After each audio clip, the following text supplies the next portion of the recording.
നരേന്ദ്രമോദിയുടെയും അമിത്ഷായുടെയും ഗുജറാത്തിൽ സ്ഥാനാർത്ഥി നിർണയം സംബന്ധിച്ച് ഇപ്പോഴും ആശയക്കുഴപ്പം തുടരുകയാണ്. സ്ഥാനാർത്ഥികളെ സംബന്ധിച്ച് പാർട്ടി നേതൃത്വത്തിനും അണികൾക്കും വ്യത്യസ്ത അഭിപ്രായമാണ് ഉയരുന്നത്. കാണാം ഇന്നത്തെ വിഷയം. ഇന്ത്യയെ ഉന്നതങ്ങളിലെത്തിക്കുമെന്ന ഗ്യാരണ്ടി മോദി ഉയർത്തുമ്പോഴും സ്വന്തം സംസ്ഥാനത്തെ ജനങ്ങൾ ആ ഗ്യാരണ്ടിയിൽ വിശ്വസിക്കുന്നുണ്ടോ? നരേന്ദ്രമോദിയുടെയും അമിത്ഷായുടെയും BJP കോട്ടയിൽ എല്ലാം ഭദ്രമാണെന്നാണ് ധാരണയെങ്കിൽ തെറ്റി. അവിടെ സ്ഥാനാർത്ഥികളെ തീരുമാനിച്ചപ്പോൾ പുകഞ്ഞു തുടങ്ങിയ തീ ഇപ്പോൾ ആളിക്കത്തുകയാണ്.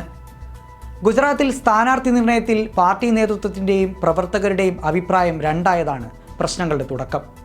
പാർട്ടി നിശ്ചയിച്ച സ്ഥാനാർത്ഥികളെ പ്രവർത്തകരുടെ എതിർപ്പ് കാരണം മാറ്റേണ്ടി വന്ന സാഹചര്യത്തിൽ വരെ എത്തി കാര്യങ്ങൾ. വഡോദരയിലെ സ്ഥാനാർത്ഥി രഞ്ജന ഭട്ടിനെതിരെയായിരുന്നു ആദ്യ പ്രതിഷേധം. 2014 മോദി വാരണാസിക്ക് വേണ്ടി വഡോദര ഒഴിഞ്ഞപ്പോഴാണ് ഡെപ്യൂട്ടി മേയർ രഞ്ജനയ്ക്ക് അവസരം ലഭിച്ചത്. 2019 രഞ്ജന വിജയിച്ചു. എന്നാൽ സ്വന്തം പ്രവർത്തകരെ കൂടെ നിർത്തുന്നതിൽ തികഞ്ഞ പരാജയമാണെന്നതിൻ്റെ തെളിവാണ് താഴെത്തട്ടിൽ നിന്ന് സ്ഥാനാർത്ഥിയെ മാറ്റണമെന്ന് ഇപ്പോൾ ഉയർന്ന ആവശ്യം. സബർകന്തയിലെ ബിക്കാജി ഠാക്കൂറിനെതിരെയും ഇത്തരത്തിൽ കലാപം ഉയർന്നിട്ടുണ്ട്. അവിടെ ജാതിയായിരുന്നു പ്രശ്നം. ബിക്കാജി OBC വിഭാഗമായ ഠാക്കൂർ അല്ലെന്നും പട്ടികജാതിയിൽപ്പെടുന്ന ഡാമോറാണെന്നും ഒരു വിഭാഗം വാദിക്കുന്നു. എന്തായാലും 2 സ്ഥാനാർത്ഥികളെ മാറ്റിയാണ് നേതാക്കൾ പ്രശ്നം പരിഹരിക്കാൻ ശ്രമിച്ചത്. പക്ഷേ ആ പ്രശ്നപരിഹാരം കൂടുതൽ പ്രശ്നമാകുന്ന സാഹചര്യമാണ് നിലവിൽ. ഠാക്കൂറിന് പകരം പാളയത്തിലിറക്കിയത് ശോഭന ബരയെയാണ്. ആരാണ് ശോഭന ബരയ?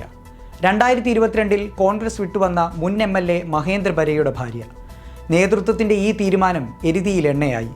വഡോദരയിലെ രഞ്ജന ഭട്ടിന് പകരം വന്ന പുതിയ സ്ഥാനാർത്ഥി ഹേമാങ് ജോഷി താരതമ്യേന പുതുമുഖമാണ്. ഇതോടെ അവിടെയും പ്രശ്നം രൂക്ഷമായി.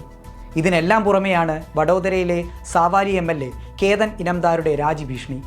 തനിക്കെതിരെ മത്സരിച്ച കോൺഗ്രസ് സ്ഥാനാർത്ഥിയെ BJPയിൽ എടുത്തതും പ്രധാന ചുമതല ഏൽപ്പിച്ചതുമായിരുന്നു ഇനംദാറിനെ ചൊടിപ്പിച്ചത്. ആരോഗ്യമന്ത്രി മൻസുഖ് മാണ്ഡവ്യ മത്സരിക്കുന്ന പോർബന്ദറിലും ധവൽ പട്ടേൽ മത്സരിക്കുന്ന വൽസാഡിയിലുമുണ്ട് പ്രാദേശിക എതിർപ്പുകൾ. അവസരം കിട്ടുന്നിടത്തെല്ലാം കാലുമാറാൻ തയ്യാറാകുന്ന കോൺഗ്രസ് നേതാക്കളെ ഇരു കൈകളും നീട്ടി സ്വീകരിക്കുമ്പോൾ BJPയിലെ തലമുതിർന്നവർ അറിയുന്നില്ല സ്വന്തം കാൽക്കീഴിലെ മണ്ണൊലിച്ചു പോവുകയാണെന്ന്.